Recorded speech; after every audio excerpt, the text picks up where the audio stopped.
such fun. It's almost done now. Like, less than a week. Oh, look. Whoa. Okay, got it. Oh, Whoa. shit.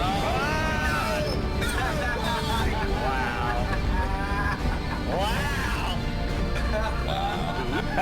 That is mixing kings right there. Archivian silos down, Archivian silos down. Go, go, go, silos down. Portal, portal, primary. Gate is green, gate is green. Sniper skills to long range ULAS BSC. Timer gets idle and green, come on. Oh shit, how do I warp to something? E-War Jones, all E-War Jones on Scott. Where are you decloaking? Patch, that would be the secondary. Oh my god, that's a Titan! Holy shit! Let's go! Get those fucking bombs out! Ranker fire! Golger stand by! Come on, boys! Come on! Come on! Come on! Yeah! Yeah! Oh, that's fucking sweet!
Good evening, Capsuleers. Welcome to another broadcast of Even T Collides. We've got a very big match for you this evening. We have Pandemic Legion versus the Tuskers, two very seasoned teams in competitive esports. So, looking at the bets going on EveBet, we should have a very good matchup a little bit later today. I want to do a quick thank you to our sponsors. Our sponsors for the series are Plantronics, Chill Blast, and of course EveBet.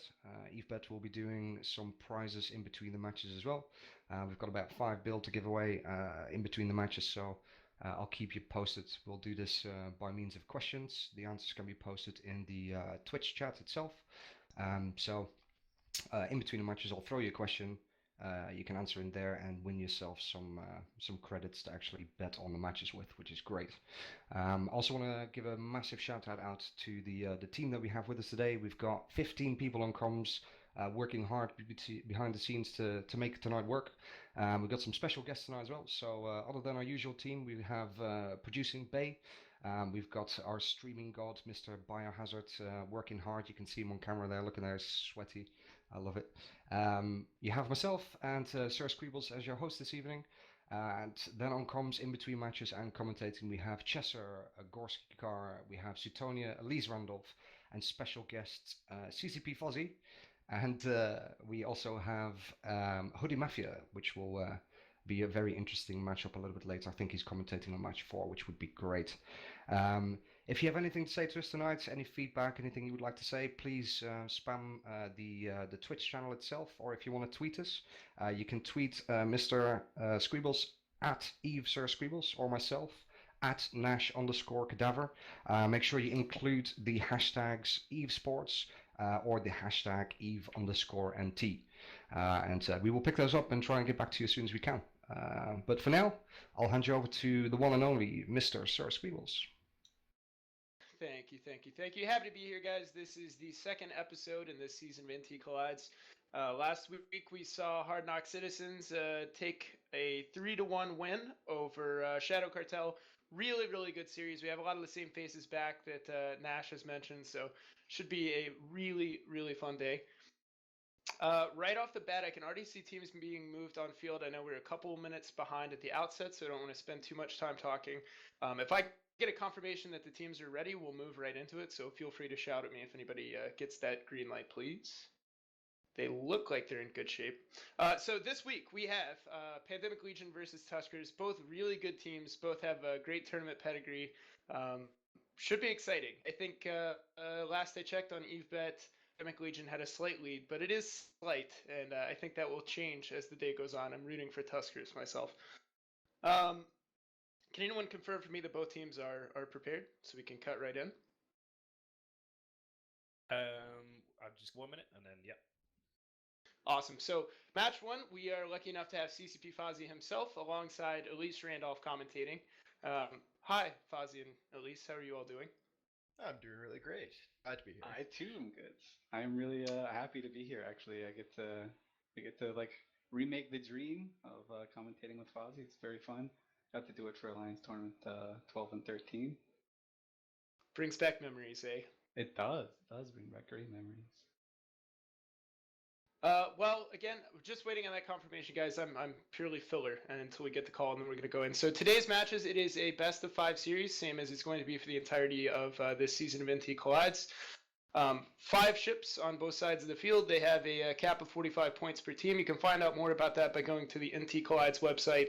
And the specifics of the rules, we'll touch on those as the day goes on, but I do encourage you to read up on those in these little in-between times if you're new to the event. That's it, and now we stall, Well, I mean, both of these teams have amazing championship pedigree in the Alliance tournament. They're like Pandemic Legion, a pretty good team going through the whole thing, and Tuskers, actually an amazing team that if you watched during the last probably 3 Alliance tournaments, you would definitely be able to say like they were capable of going all the way. And so I'm really excited to see how this like shapes up for obviously this isn't an Alliance tournament and there are different people involved, even though the alliances are the same, but both these teams really, really, really want to win, and they are incredibly talented when it comes to theory crafting. And I mean, I don't know if I'd classify PL as incredibly talented for piloting. But... All right, guys. Sorry to cut you off, Elisa. We are ready, and we do want to get in so we can stay on schedule. So here we go into match 1. I'm going to send you, I think, through a couple of videos, then over to the arena, and Fozzie and Elise will shout about what's happening.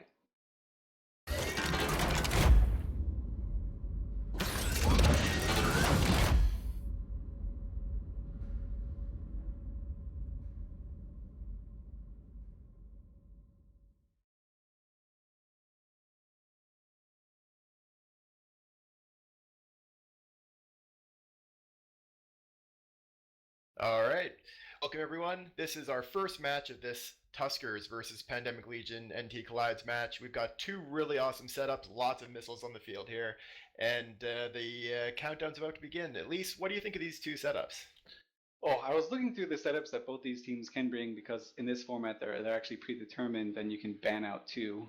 It's like the Worlds Collide sort of format, and I saw a lot of this battleship core setups that made it through. And a lot of missile battleship cores coming through. So these teams have tested against this. It's something they have to have seen before. And you can see like they both warped in kind of staggered ranges, but I think they'll be happy with where they landed. Yeah, I mean, with these setups, they're going to have plenty of range. They'll be able to hit each other really effectively. It's interesting, we've got 2 different missile choices on the battleships. The Tuskers team has brought in Rapid Heavy Missile Launcher Vargas, while PL has brought Scorpion Navy issues with cruise missiles for even more range. Yeah, obviously they saw the battleship meta that both teams have and maybe changed their setups accordingly. But it's pretty cool to see that the Tuskers team is going with the Bargets and the 2 rep frigs. PL is just going with EHP tank with the Scorpions and just max damage with these hounds. Yeah. If these hounds can stay alive, they'll be in good quality, but I do not expect that to happen. No, not with Rapid Heavies and a Painter. So the match has now begun. Both teams have a Vigil, which is going to be really key to both setups. They're going to need these target painters to be able to hit with their missiles, especially the PL team with those cruise missiles. Do you think PL is going to be able to take down these Bantams, or are they just going to go up there, go straight for the Vargas? They're going to try to burst through. It looks like they're going straight for the jugular, and Tuskers are making the smart call and going straight about for to drop as well. there. Yep, there you go. 1 hound off the field. First blood to the Tuskers. Really, really good first kill. They need to get these bombers off fast to keep those Vargas alive. Yeah, really great target calling by this Tuskers team, and PL obviously they know what they want to do as well. They probably thought that maybe they could keep their hounds alive a little bit longer. An odd choice to take these hounds, generally not known for their long range credibility, but Yep, second Who hound about to knows? go down. It did last a bit longer because it was able to get up to full speed, but it's now down, and that's 2 quick kills for the Tuskers. PL Scorpion Navy issues are trying to pull range. Oh, Vigil and that down Vigil really just fast, melted too. on the PL team. Wow, that's going to hurt. It means basically the only thing that PL or Clyde's damage to now are the Bargus, and the Bargus are tanking just fine at the moment. Yeah, the Bargus will have to go into reload because they're rapid heavy, as you noticed. There will be like some delayed fire, and well, they reload for 45 seconds. PL won't have that sort of delayed fire; they'll just be continuous. But it looks like Tuskers are just dominating this match right now. Cheeves in half shield already. This Tuskers Bargus is just repped up to full. Like I don't know what's going on. Let's see. Are there any remote He's got a effects that set we of can't rep see? drones on him as well as the 2 Bantams. So this is a heavy tanking team, which is not something you'd expect out of the Bargus, but actually they're able to tank the damage from just 2 crews, Scorpion Navy issues, really well. The frigate logi are actually really, really strong when you use them. Like they're incredibly point efficient. They're the most point efficient in terms of repping that you can get in a tournament setting. And it's funny when you look at the bans that both these teams banned. They all banned out these Tech 3 destroyers, which are a really good counter to these frigate logistics. So maybe Tuskers sort of knew what was going on, and it looks like Chi was playing me for a fool as he's repped up with his ASB. I mean, it's only a matter of time, though, because the PL team's going to be relying on those ASBs. Their only hope at this point, they might be able to just get out of range of these rapid heavy Bargus, which aren't moving very fast right now. But yeah, they're going to have a hard time, I think, taking this back at this point. Yeah, well, the neat thing is with the ASB, the reload time for the ASB is similar to the reload time for the rapid heavies. So if they time it just correctly and they count how many missiles come out, the PL team should be able to rep through it, but I don't know if at this point they can kill anything. Like this Bargus is just taking no damage.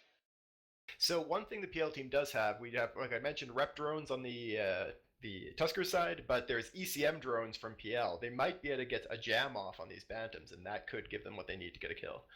Yep, that would be a pretty huge advantage as Cheeb. I don't even know if he's baiting or if he's just if he's dying, but we'll see soon, I guess. He is still occasionally boosting. I'm seeing some boosts with, of course, the new shield effects for now on Sissy. His Scorpion Navy issue looks like it's got this actual shield bubble around it, and you can see the shimmer in it as his hardeners and boosters run. Oh, look at that shimmer go! It actually looks really cool. I hadn't seen the new effects live since today. I just saw pictures of it on Reddit. Yeah, they're really awesome. It's amazing what the art team has put together for this release. And he is tanking. He's still boosting away there. He may have I don't know, possibly a standard booster alongside an ASB, or either that or he's actually gone through a reload when we didn't notice.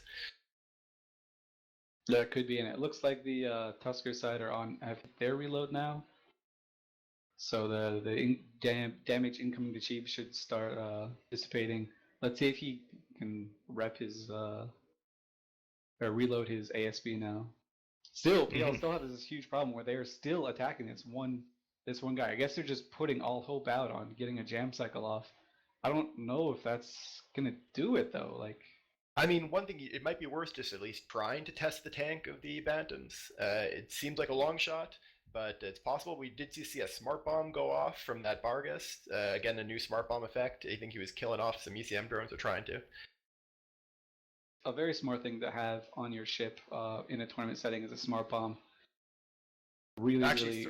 Sorry, that was a smart bomb from the Scorpion Navy issue. Never mind, of Mistress Domi there, which is going to be killing off those rep bots. There we go. Oh, look at him go! He just charged in. Okay, that's a very good tactic. He's charged into the Bargus team and he started smart bombing the rep bots off. So that's the rep bots gone. There you go. Sorry, I got confused about which battleship had it there.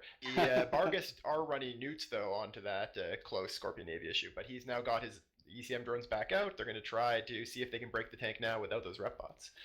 Yep, they've got all the jam drones on Siler Hawk's Bantam right now, and you can see a little bit of appreciable damage coming out on both of the Bantams because they're getting smart bombed. Cheap again, just flirting in low shield here. We've got 5 minutes left, so we'll see if we can get some jam cycles off. Okay, the Bargus is slowly breaking a Vanuka. He is going down a bit now. It's possible no, they're both repping. Both the Bantams are repping right now. Yeah, he is definitely dropping. Cheapamon's also going down, but we've seen him come back really, really easily before. So this is basically a make or break moment for the PL team right now. Yeah, this is, they're both dropping through about 1/3 shield. They're both pulling a little bit back. There was actually, I was correct as well originally, that there is a smart bomb coming from the Vargas as well. So we have smart bombs on both sides, and that means it looks like all the drones are pretty much going away. We saw a wave of there's ECM 4 drones ECM gone as drones well. left, but the ECM drones are coming back out. I guess a second flight because they're light ECM drones. Yep, so Cheap is now boosting himself right well back up. He's in really good shape, but Anuka there is also back up to about half shields. It looks like... Yeah, that's the tricky part about hoping, just relying on jams, right? Because if it doesn't work, if you don't get the dice roll going like twice in a row, then it's all for nothing. Yeah, this is going to be close. I think there's still quite a bit of time left, but if these guys can manage to tank this well, then we could go down to points, in which case that, of course, would go to the Tuskers. Yeah, I think PL really were hoping they can get a lot. They could get a lot more out of their hounds.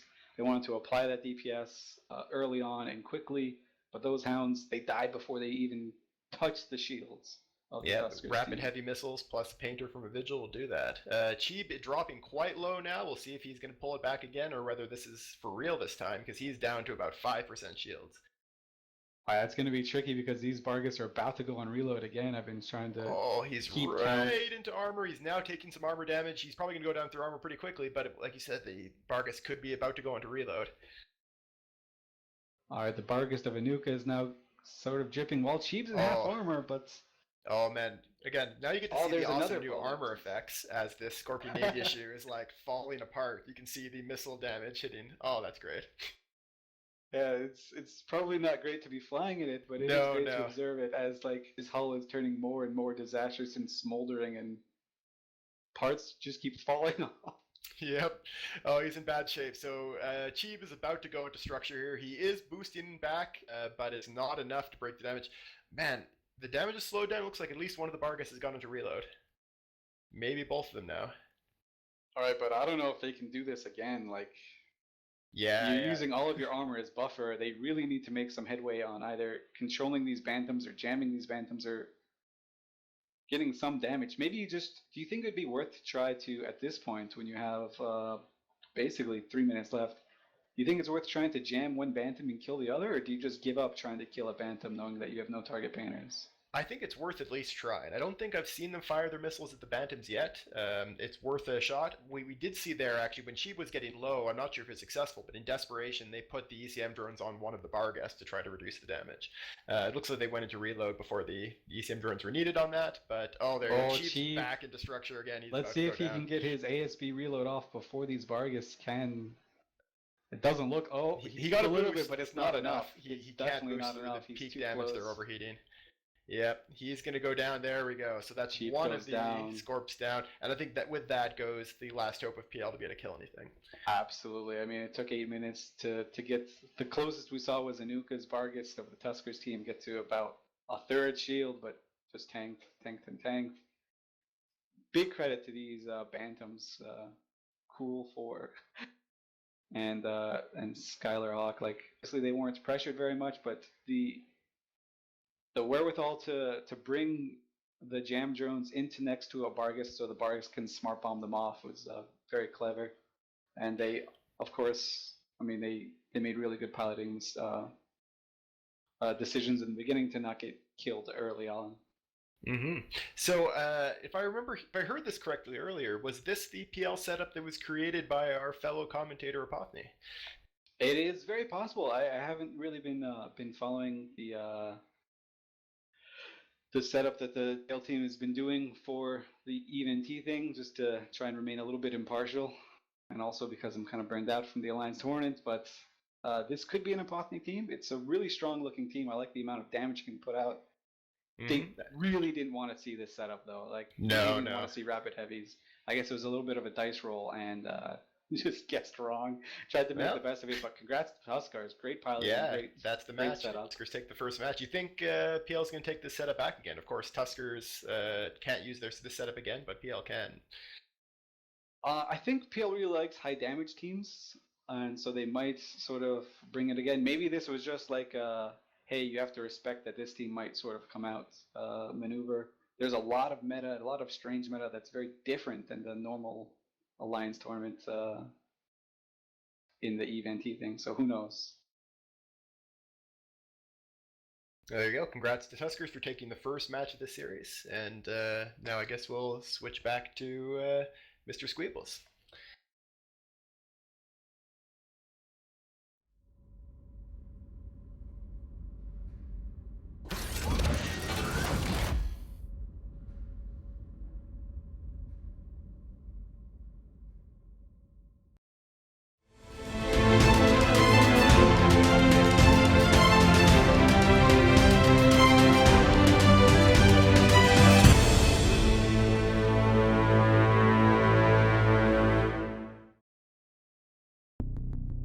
The new high-performance Rig 500 headset from Plantronics is designed to match the skills of an aspiring esport player with the gear they need to win.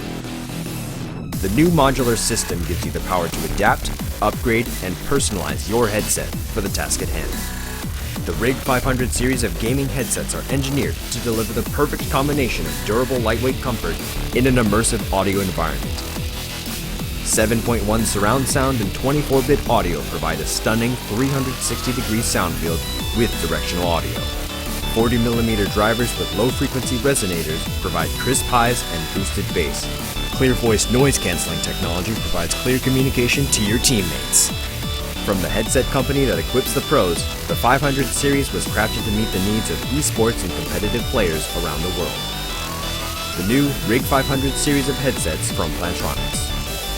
Respect the training. Reactions win.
And we're back. Wow, what an amazing first match. I think that's an excellent start for the Tuskers, I would say. I think they're going to be pretty pleased with that. I'm very interested to see what happens in the Eve bet odds on that as well. Now, indeed, the first match has been taken. Talking about Eve bets, we're going to do a quick prize handout. So we're going to give away 1 billion ISK, split up into 10 little chunks of 100 million ISK apiece. Your answers to the following question can go into the Twitch channel, which will be picked up by our wonderful assistant, Mr. Dwygon Omer. The first 10 correct answers will win 100 million ISK in gaming credits, which will be sent to you very shortly. So, fingers at the ready. The first question is, how often have PL won the Alliance Tournament? So the question is, how often have PL won the Alliance Tournament? And I'm sure we're going to get some smart asses typing some stuff about the last Alliance Tournament, and yes, that is included. With that, yeah, feel free to smash in your answers, and Dwagon will pick it up. You'll be sent your ISK as soon as possible, so you can hopefully get it in, maybe even for the next match, if you're lucky. With that, Mr. Sir Scribbles, take it away. Thank you very much. Good luck to all the question answers. Whoever gets it right, obviously, congratulations. But more importantly, whoever makes the best joke, you're the real winner in my heart. Great match in the first. Again, this is a best of 5 series, so potentially 4 more matches to go. Tuskers took that first match with the Bargus Bantam comp. Interesting approach on both teams. We had some more information about sort of the idea behind that Scorp Navy comp, and we're going to touch on that here in a minute. First thing, though, we have several people, CCP Fozzie, Elise, and Chester, who were commentators for the Alliance Tournament 13, and I was there as well. Thankfully, it was a great experience. But there was a lot of similarity between a lot of the meta that we saw in this year's Alliance Tournament and that match in terms of the bombers and the cruise missiles. Do you think that there's common themes between a tournament that's a 12-man tournament versus a 5-man tournament, or do you think maybe it's a mistake to use that same concept here? I think that you can find a lot of similarities in tournament play, and you can see the usefulness and desirability of the missile weapon system compared to guns, especially when you're talking about like slow tracking battleship guns. And when you look at like the raw paper applied DPS to even small ships, medium ships, and of course large ships, missiles are in general going to have a much easier time hitting smaller and faster targets than say like a gunship, even with tracking bonuses. Battleship guns have a difficult time tracking smaller ships, and as you can see here, the ability for Tuskers to leverage their ability to apply damage to smaller ships is basically what won them the match. And on that note, actually, this ties right into something we were talking about there while the advertisements were running. But CCP Fozzie, we heard from Apothmy, who a lot of people are saying designed that comp on the Pandemic Legion side, that originally those Scorpion navies, if I understand, were supposed to have rapid heavy missile launchers, and instead in this match they fielded cruises. And I hope I've understood that right. But what difference would it make? What do you get out of one weapon system that you don't get out of the other in this setting? I mean, cruises give you better sustained damage. The rapid heavies are great for this format because they allow you to kill small ships as well as deal really good burst damage to large ships. That would have given them the option of probably going after these Bantams right away, or after the Vigil, both of which would have gone a long way to keeping their ships alive and allowing them to break these Vargas. Honestly, I do think the rapid heavies are probably the stronger choice in this format. Right, and definitely, we spent a lot of the last episode in this season of NT Collides talking about application and how important application is. And obviously in a tournament setting, you can't fly all over the grid. You only have a 125 kilometer sphere to work with. So being able to project your damage across that field is really attractive. The cruise missile is able to do that. The rapid heavies are not able to do that, but they apply so much better. So the positioning was big there, and I'm glad the commentators pointed out that the two teams warped in at not 0 on that beacon. So they both knew they were able to project, and it just looked like Tuskers got the upper hand with a little more defensive setup there. I want to touch briefly on sort of the setup of these Collide-style tournaments, in that all of the compositions on both sides are pre-announced, and you can go to eve-nt-collides.uk and go to the team profiles. All of the teams that they're allowed to bring, all of the compositions they're allowed to bring are posted several days before the tournament. As part of that, each team is allowed to announce 7 compositions. The enemy team can then ban 2 compositions on the other side. So going into the tournament today, Pandemic Legion had 5 setups they're allowed to bring. Tuskers has 5 setups they're allowed to bring, and they can't duplicate ships between those setups. So it's a lot of forethought to put those together, and it's impressive what they come up with. As part of that, though, if you win a match with a given composition, you cannot bring that anymore. So now that Vargas composition from the Tuskers side, they can't field it again. They're now down to 4 compositions that they can bring. Just looking at, we've got now about 5 or 6 minutes before we get to our next match, so we're going to keep talking about this before we go to our next one. Looking at these compositions, does anybody have a comp on either side, the PL side or the Tuskers side, that stands out to them as something that's exciting, or something that you think is going to be a really, really effective composition today? As far as exciting goes, I'm not sure it's effective, but exciting is I don't know if it's patented, the Tuskers double Macarial setups. I love Macarials and DQ, but in here it's going to be interesting to see if they can leverage Max to to pull out a win or not. Anybody else see anything? I also think that's going to be really fun. There's one comp in here that I'm definitely excited to see play out that I think is going to be really effective from Tuskers, but before I reveal how I feel, anybody else have any comps they think stand out in this lineup? Sure. I think Pandemic Legion have a really interesting comp in the Ishtar 2 healer, Vexit NI, and Merlin comp that they can bring, because we haven't really seen drones using this format because of the restrictions on only being able to bring Tech 1 combat drones. Right. And obviously that was put in place for the Alliance tournament this year, and it is a rule for the EVE NT Collides. And again, you can review the specifics of those rules on the NT Collides website, but damage drones are only allowed to be T1 non-faction variants, so definitely hurts your application and your DPS, but still the Gila's really strong hulls, the Vexers are really strong hulls, but you're absolutely right. We haven't seen a whole lot of those drone comps. I personally, the Sleipnir and the Double Vagabond is exciting to me. Sleipnirs are legendary tournament ships. We've seen the Vagabonds used in cool ways in the past, so I really, really look forward to that. And it seems like, and I'll be happy if somebody does want to disagree, but it seems like Tuskers opting for more defensive setups. And I think it was Elise that mentioned earlier that Pandemic Legion's all about that DPS. Whereas Tuskers seem to be, I wouldn't say emphasizing tank, but they definitely seem to be giving more of their points toward being able to tank. Do you think that's a wise decision, or do you think PL is going to be able to pressure these tanks down with their higher DPS setups?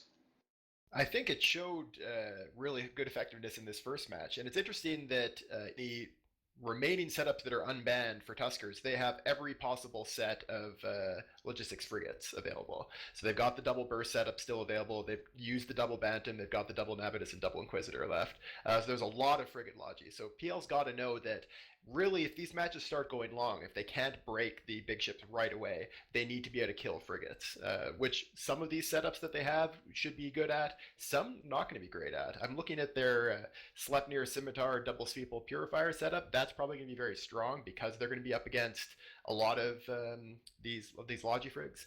The Sweeples are going to do a great job shredding them up, but some of these setups are going to have a harder time of it. The Scorpion Navy issue one was probably the weakest in that regard with the cruise missiles. All the rest of them should at least do better than that at killing frigs. Gotcha. We have just a couple minutes now until we get into the second match in this best of 5 again. If you're just tuning in, this is the second episode in this season of NT Collides. We have today Pandemic Legion versus Tuskers. Tuskers won that first match pretty convincingly, really clean sweep. So hopefully PL puts something together and comes back. They can field that Navy Scorpion comp again. I'll be interested to see if they do. Again, only a couple minutes left, so I don't want to get too involved in too many of the finer points. But what does it take for a team to get into a 5v5 tournament? And I mean, just as a higher overview, does it require previous tournament experience, or is this more approachable than the bigger tournaments just by way of being fewer people? I definitely would say way more approachable, just because you don't need 24 people together to essentially practice. You only need 10. And just people logistics in general, with EVE being, as multicultural and, worldwide as it is, it's certainly easier to get 10 people from different time zones together than possibly 24. Right. Yeah, I think both this tournament has been great for that, as well as the MR Championships we just ran, which is 4v4. Also brought in a lot of pilots that didn't have a lot of tournament experience but did very well. I think it is really great to have that kind of combination of have some bigger formats and some smaller ones, give people a variety of stuff that they can compete in for different size organizations. Awesome. And I look forward to seeing what these teams do. Again, we're lucky enough to have two higher pedigree teams, higher tier, if you will, Chester, and I'm sure you will. So the match is ready. I'm being told that the teams are ready to go. We'll be going to the arena shortly. Any predictions? I mean, obviously these are the same teams match after match after match, but do you guys feel like PL is going to pull this one out, or do you think Tuskers is going to go for a 2-0? My vote for Tuskers. I like the more depth that I see in their setups compared to PL's just straight GPS, and I think that they have excellent piloting, and Suleiman has wonderful tournament pedigree, so I'm going to go with Tuskers. Yeah, I think Tuskers has a lot more experience in this format, being the defending NT Collides champions. I think they're probably the team to beat in this. I'm gonna go with PL then. I really like the setups, and they have won Love Alliance tournament before, so I believe in them. All right, I'm actually being told we're going to need a few more minutes to get teams on grid. I do want to remind people, a lot of you all watching are familiar with the tournament, and a lot of you have participated in some sense, or even just as a practice squad. So reshipping and getting back on grid and preparing for another fight as quickly as these teams do is actually really demanding. So we did a great job staying on schedule last week. Last episode. These teams are experienced pilots. I don't think we'll be put too far behind, but please do be patient. We're still waiting for them to show up. I had a question, but I've forgotten it. No, this is perfect timing. I was just going to say I had nothing. I was just going to pose, while we have a few minutes to kill, Gorski Carr actually told me, checking out the Z-Kill, that PL bombers, both of their hounds, were 10MN AV fit. And I thought that's actually a really interesting idea and could definitely lead to some interesting conversation just because of their choice of a 10MN AV over a 1MN or an MWD. In the face of no Logi and against heavy missile setups that they're most likely to face. I think it's an interesting choice just because the acceleration of 10MN AB is definitely an interesting topic to talk about when you compare it to other possibilities. And correct me if I'm wrong, but really the only reason that you would go with the 10MN instead of a micro warp drive or a 1MN is purely for damage mitigation, right? For picking up that speed without the signature bloom. Exactly. Gotcha. But so you're saying maybe that's slow to start. plus seconds, which is a problem, Yeah. because Right. they both died before that time. And we clearly saw how much faster the first bomber died, because he got shot before he was able to get to full speed. Even the amount of time that he had wasn't enough to save the second one. It might have been that he could have survived better if he'd had another 20 seconds to get up to speed and maybe get into a better orbit position, but I don't think it would have been enough even with that. Yeah, maybe a heated NWD away to pull them out of RLML range, just because bombers can have longer range than Vargas do, assuming Vargas aren't fitting range rigs. But it'd be an interesting discussion to have. Gotcha. Both teams now warping on grid. We're waiting for the ready, so it might just be a minute or two more. I would like to remind everybody watching at home, if you would like for me to read your ridiculous puns and or questions, comments, concerns, you can tweet those to me at EveSirSqueebles, and I will do my best to keep an eye on the stream chat as well. So only a few seconds away. For this next match, we should have Suetonia and Chester commentating. Am I correct on that, guys? Yeah, that's correct. Awesome. So real quick, just so we can do them a few at a time, I'm afraid we won't have enough time to go through the full roster, but will you two just introduce yourselves? Suetonia, we'll start with you and tell us who you are and what you do. Well, I'm Suetonia. I guess I'm most known for doing YouTube videos about Eve solo PvP and small gang PvP. My YouTube channel is tube/EveIsEasy.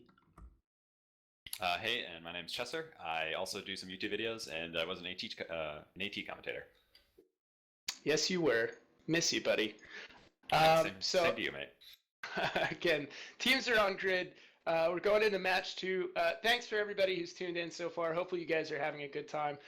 Both the Nottingham headquarters and the American headquarters, we're having a pretty damn good time ourselves. So potentially, and I hope this is not the case, but potentially we could see a 3-match run by Tuskers. I mean, we've talked about how good they are, and that they are the returning NT Collides champions. So I'm getting waved at frantically. Oh, okay. I'm told to go ahead and switch by the man with the power. So, all right, guys, we're going to go right into it. We're going to do a quick intro, and then Suetonia and Chester take us away.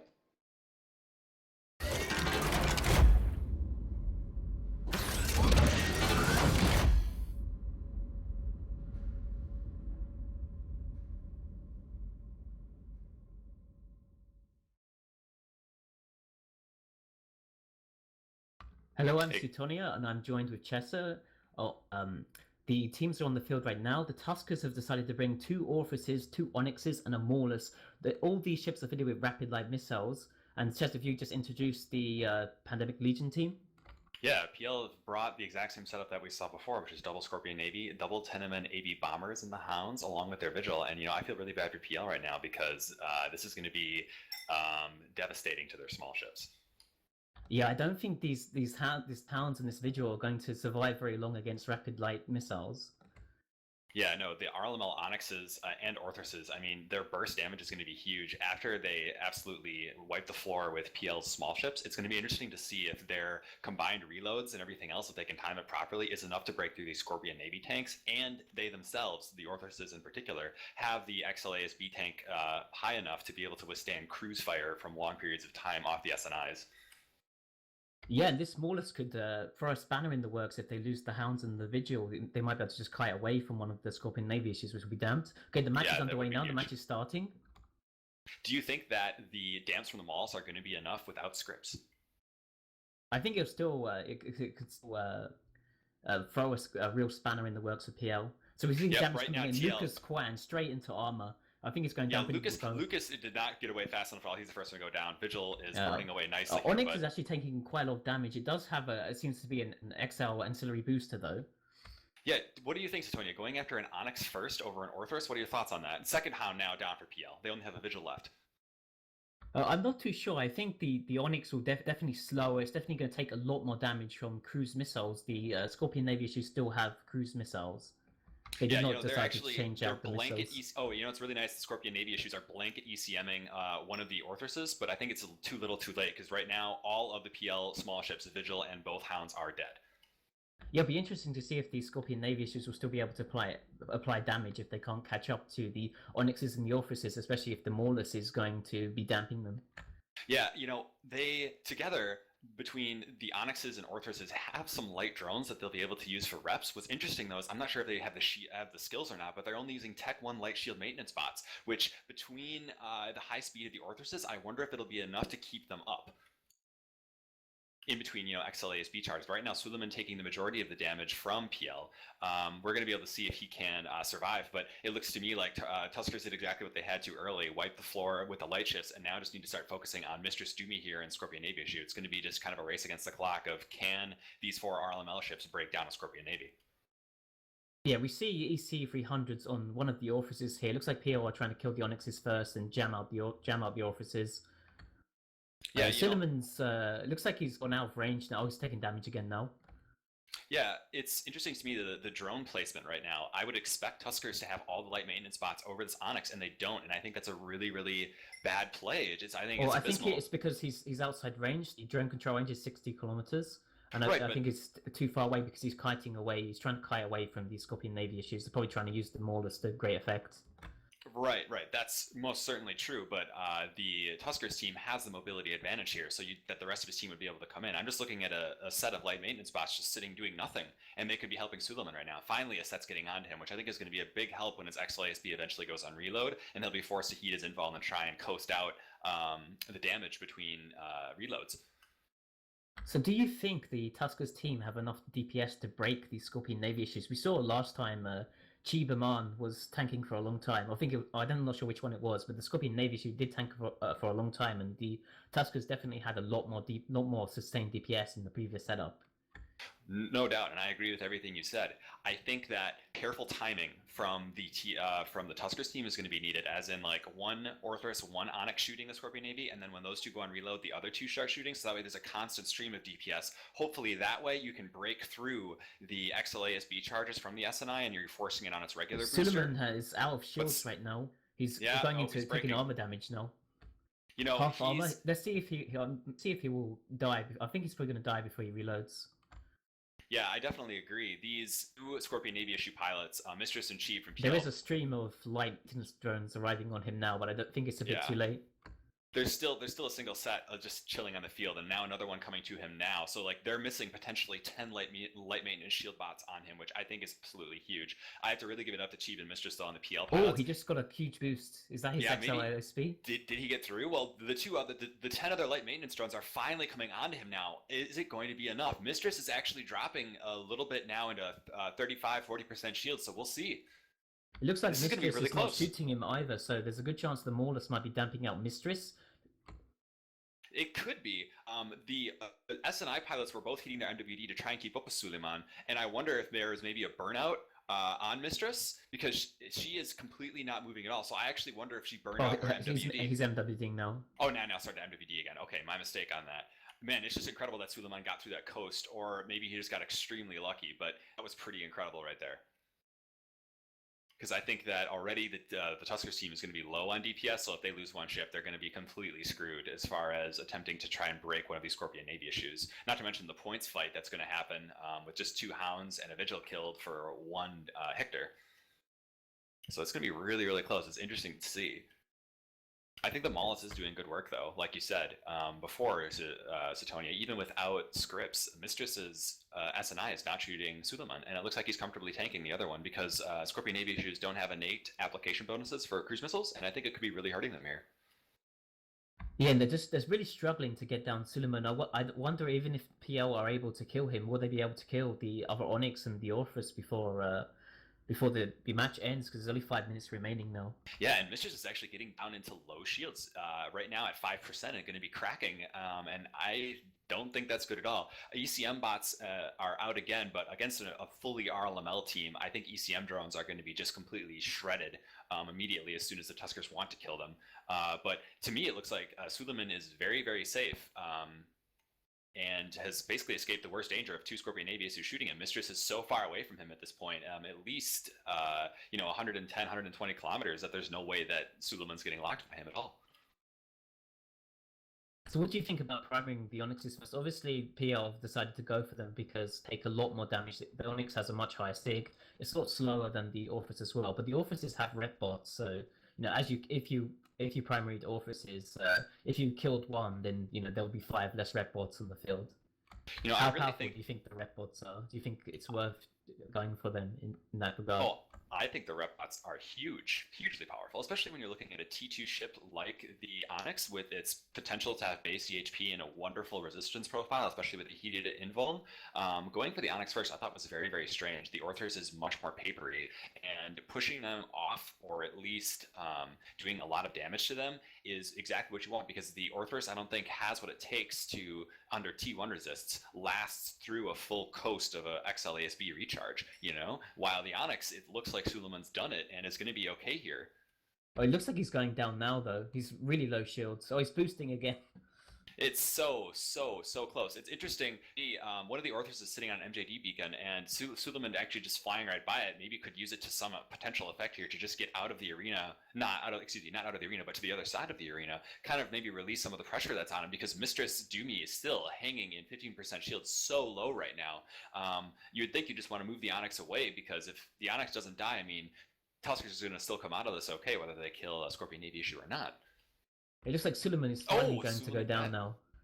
I think that's really in depth PL only for have Tuskers. 3 minutes left, and they need to kill, I think, an Onyx and 2 of the Orphuses. Yeah, but for points though, the Hictor is going to be worth way more than just 2 stealth bombers and the Vigil. So who's winning in points? Yeah, who is winning in points right now, actually? Looking at the points, a Hick is worth 10, while 2 stealth bombers are 3, so that's 6 plus a Vigil, which is a 3 more. So actually, the PL are winning by 1.9 to 10. Tuskers have lost 10 points off of that. Oh, so that's really interesting. So that means the Tuskers are actually the people who need to be able to break this Mistress Doomy. You know what? Our earlier conversation about whether to engage an Orthrus or the Onyx actually may have been... actually, no, it's irrelevant. Pirate Cruiser is 11 points too, so it wouldn't have mattered. That's really interesting here. Mistress still hanging in 15% shields, and the build, Tuskers, taking a ton of damage from both of these Scorpion Navy issues. PL really pulled it out here. Yeah, I thought this kiting team was really, really strong, but the fact they don't have that much DPS, these Scorpion Navy issues, of course, having a lot of mid slots as well as a defensive bonus, able to tank so much DPS. Rapid missiles just don't have sustained DPS. They can burst kill. We saw, all the PL support go down in the first minute, but it looks like Mistress Doomy's in half armor now, though. I wonder if they can kill him before the time runs out, because, of course, they're going to be doing a lot of damage to him now, but when those Orphuses and the Onyx that's remaining starts reloading, a lot of the DPS is going to drop off. Yeah, it looks like there's a cargo container actually dropped out on field here. The Scorpion Navy issue is giving each other cap boosters to Mistress, trying to reload, I would assume. Interesting that Sirs didn't try and kill that instantly. I want to go back to the Onyx. Oh man, Mistress is still going down here. I wonder if they didn't have enough cap boosters in Mistress's SNI for a full reload. He's running away as far as he can. Man, Mistress here, low structure here. This is going to be huge. Less than 5%. Oh, he's down, he's down. Wow, Tuskers get out. 30 seconds left in the match. Wow, talk about nail biting right there. Man, right now, I don't know how Chiba's going to win this. I think that he's going to have the damage to kill this last Orthros. The Orthros is easily going to be able to just burn out of range here. Really nice play, though, by Mistress, dropping in a cargo container before she died the rest of the cap boosters. But, with 8 seconds left, I think it's too little too late. Wow, such a close match, Antonia. Oh, this was an amazing match. Between both of these teams and these fights, it's been a fucking game of inches, and it's really enjoyable to see. Excellent piloting on both sides, excellent flying by both. Man, I cannot wait. I hope this goes further than 3 matches, because this is probably some of the most exciting matches we've seen here so far. So the match has officially ended. It looks like the Tuskers are the victors in this case.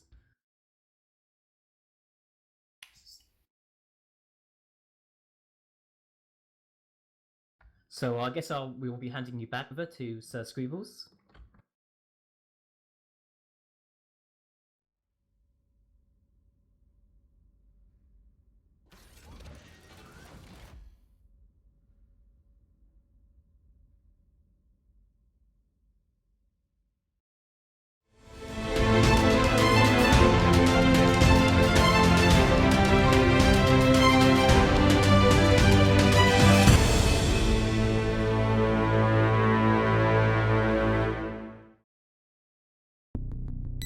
The new high-performance Rig 500 headset from Plantronics is designed to match the skills of an aspiring esport player with the gear they need to win.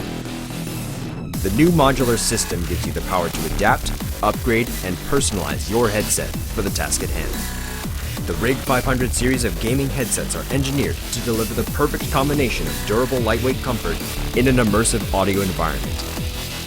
7.1 surround sound and 24-bit audio provide a stunning 360-degree sound field with directional audio. 40mm drivers with low-frequency resonators provide crisp highs and boosted bass. Clear voice noise-canceling technology provides clear communication to your teammates.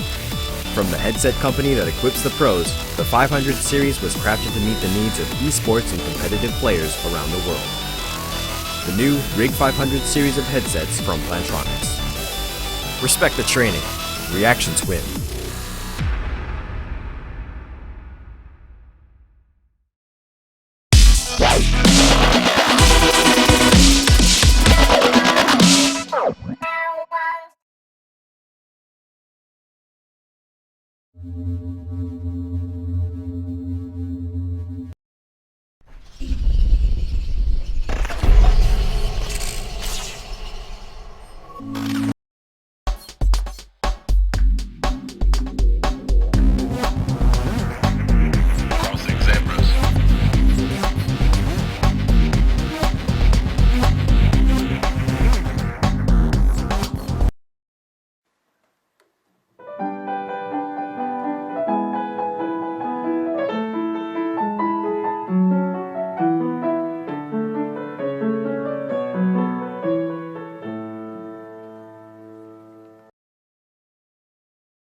Oh my sweet lord, that was amazing. That was so close. There is screams in the channel for PL actually winning this because Suleiman died, and I think I'd have to agree. They're ruining my show here. Do you know what I mean? This is going to be the shortest broadcast ever if this is going to go to 3-0. So I genuinely hope PL pulls one out of the bag and at least gives us another match out of this. Just want to give everybody a quick reminder, if you give us some tweets, make sure to drop us some tweets to either Eve, Sir Scribbles, or at Nash Cadaver.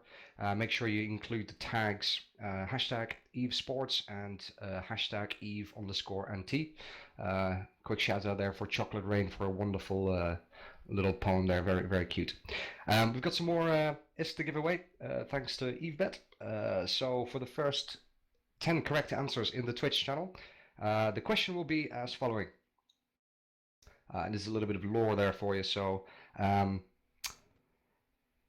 which major non-pirate corp is controlled by the Serpentis?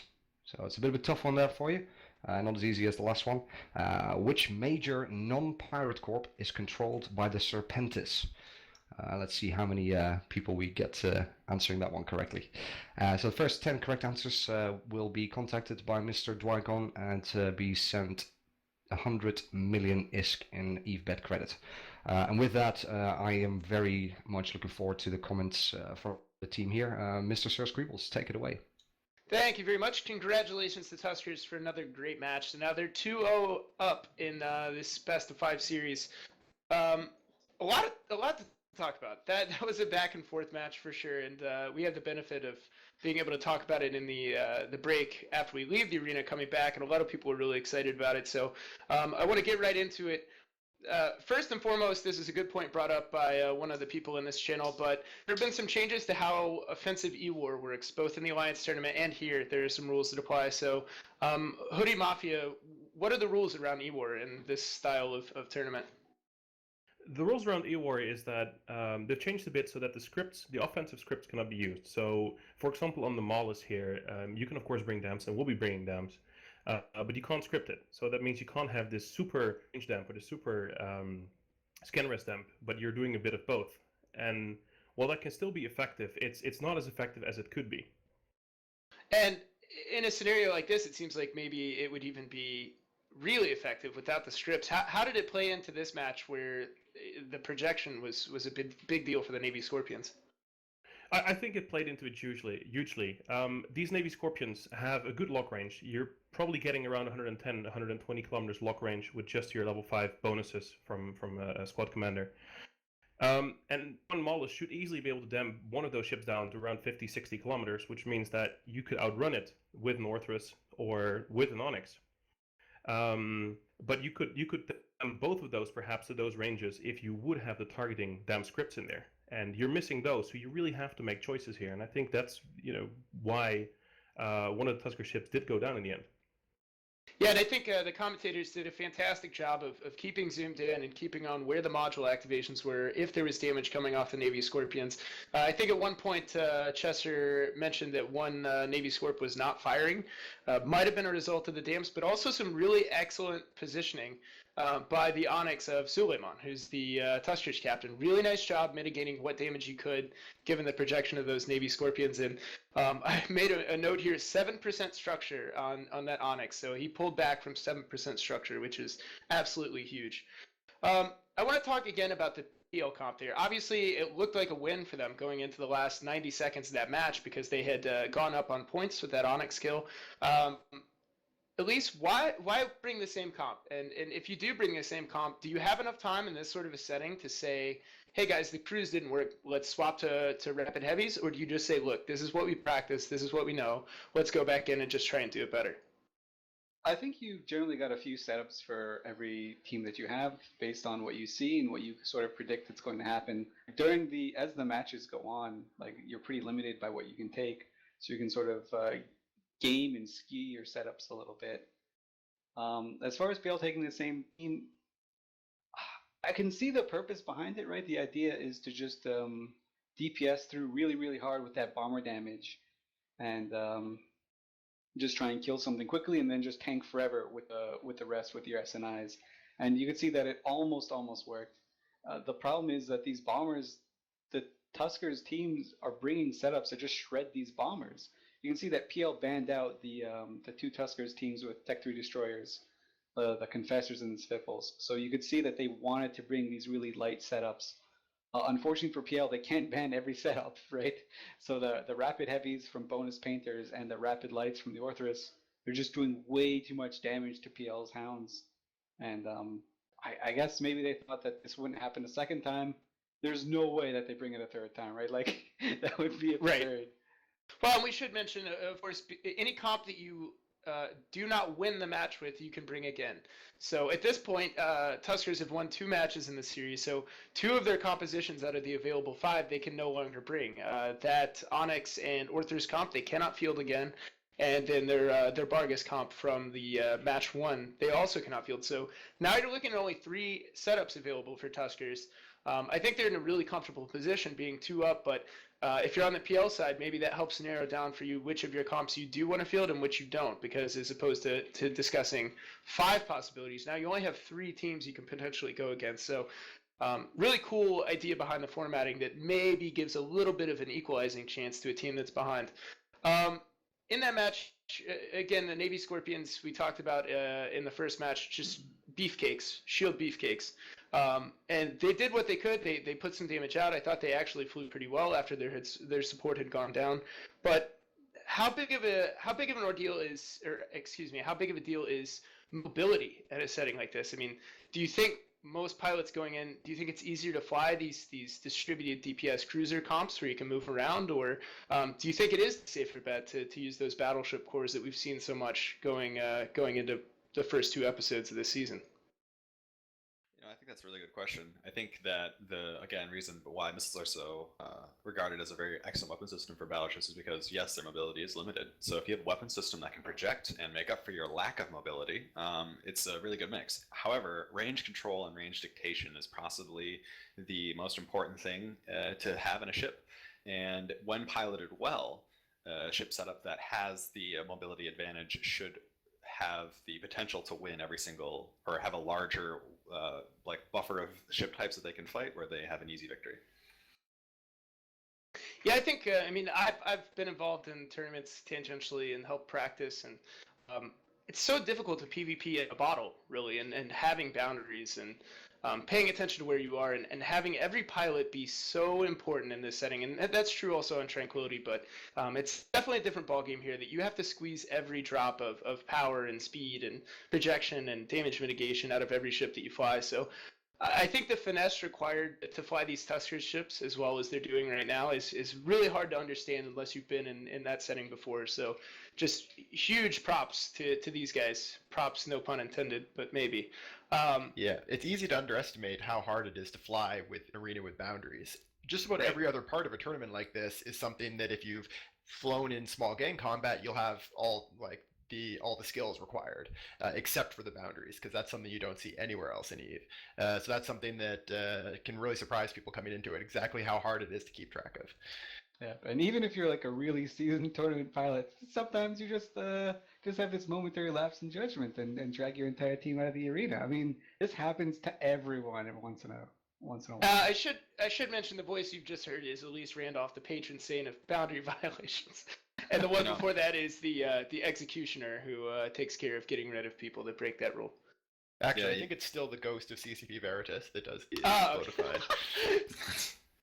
I also think it's interesting that in the pregame warm-up, when just the commentators and some of the other CCP guys were around, we were talking about just what the teams bring to the table, and I think everyone had mentioned that the Tuskers' just mechanical and piloting ability is top-notch and always, a contender for, taking high place positions at any time of each tournament. And I think you see that here as well with those kind of compositions. PL, of course, no slouch, but,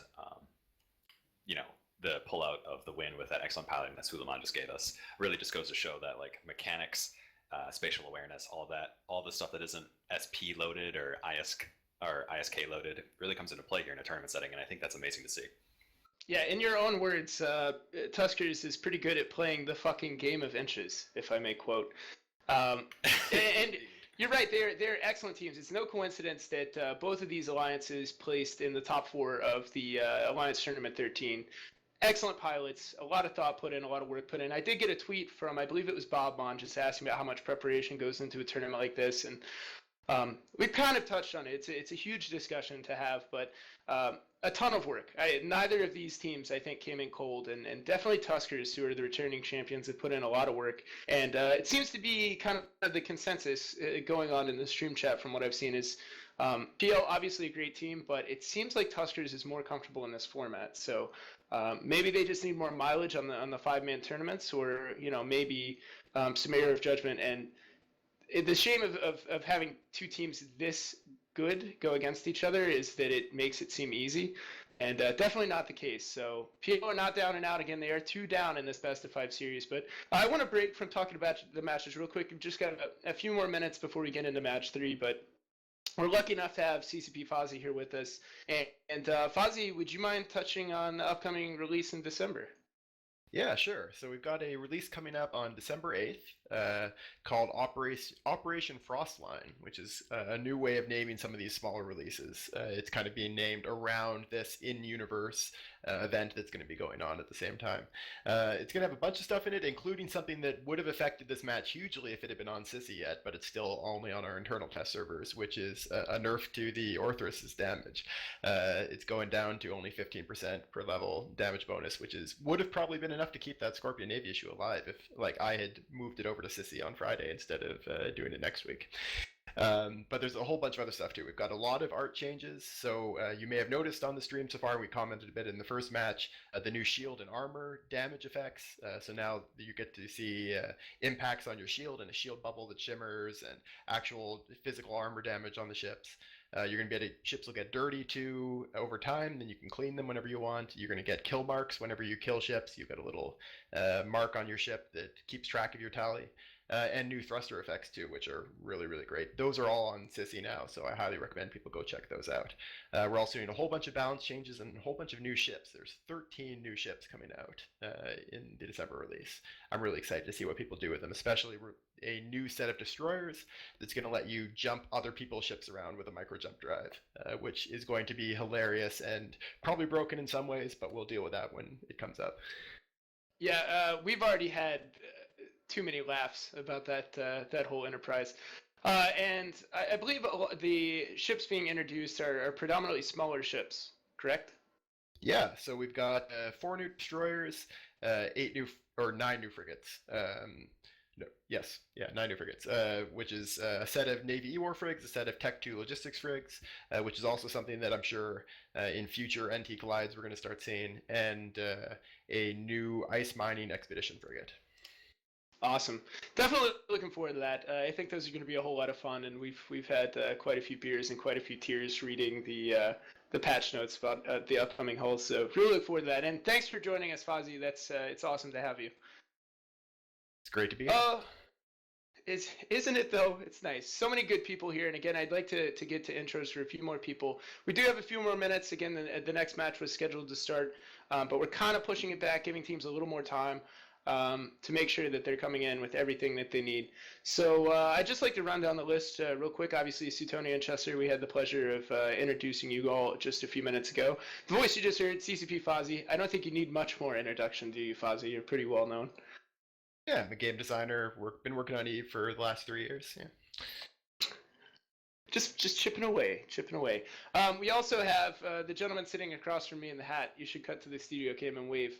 That's Biohazard. He's the silent man behind the curtain doing all of the stream wizardry from my corporation, and he's a beast. Chester, we've already met you. Elise, who are you and what do you do? I'm just a dude in Pandemic Legion. I used to FC a while ago, and I'm kind of just like an old man that plays Eve, and I really love the Alliance tournament. And like the Alliance tournament format, in like even the player run league ones and like this competitive league, these things are like so exciting, and they really motivate me in a way that the rest of the game, like even when it gets boring and mundane, this is always fresh. Also, you can tweet Elise Randolph on Twitter at the Smuggernaut, I believe is his new Twitter handle. I wish I could have thought of that name. Yeah, that would have been great. That was really clever. You're the only man who, when it gets excited, sounds more and more like Bob Ross. I just want to let you know, and it's really pleasing. We're also lucky enough to have Gorski Carr. Who are you, dude?